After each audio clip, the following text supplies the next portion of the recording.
در پی زنوزنی‌های گروهی بین مهاجران تاجیک و قرغیز که روزهای 8 و 9 مارس در ساختمان کارخانه‌های بزرگ کارخانه کارکرد گاز امور و مجمع گاز و کیمیاوی امور روی داد، شرکت ساختمانی ویلسترویمنتاژ 54 کارگر تاجیکش را از کار جواب داده است. پایگاه خبری بامداد قبلا درباره از کار راندن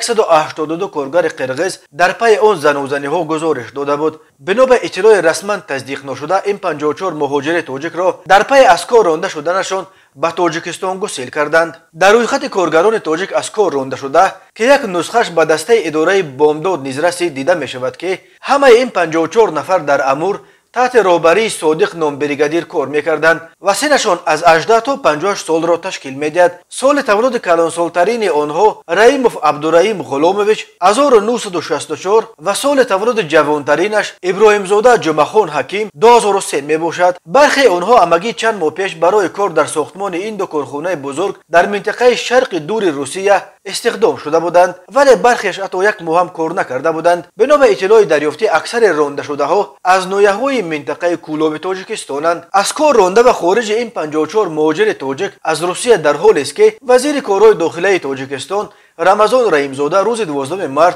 وابسته به حادثه زنوزنی گروهی بین مهاجران تاجیک و قرغیز در کارخانه‌های بزرگ کارخانه کارکرد گاز امور و مجمع گاز کیمیاوی امور به وزیر کارهای داخلی روسیه ولادیمیر کلاکولتسف برقیه فرستاده خواستار تفتیش سر وقت و تحت نظارت قطعی گرفتن جریان تفتیش این حادثه شده بود. گنرال رحیمزاده همچنین نماینده وزارت کارهای داخلی تاجیکستان را در بیوروی هماهنگسازی مبارزه با ضد جنایت‌های متشکل و دیگر نمود جنایت‌های خوفناک در حدود اتحاد دولت‌های مستقل عبدالستار فتح‌زاده را موصف کرده بود که با همتایان خود در فدراسیون روسیه در علاقه باشد و به رفع تفتیش کمک رساند. طور قبلا خبر دادیم روزهای 8 و 9 مارس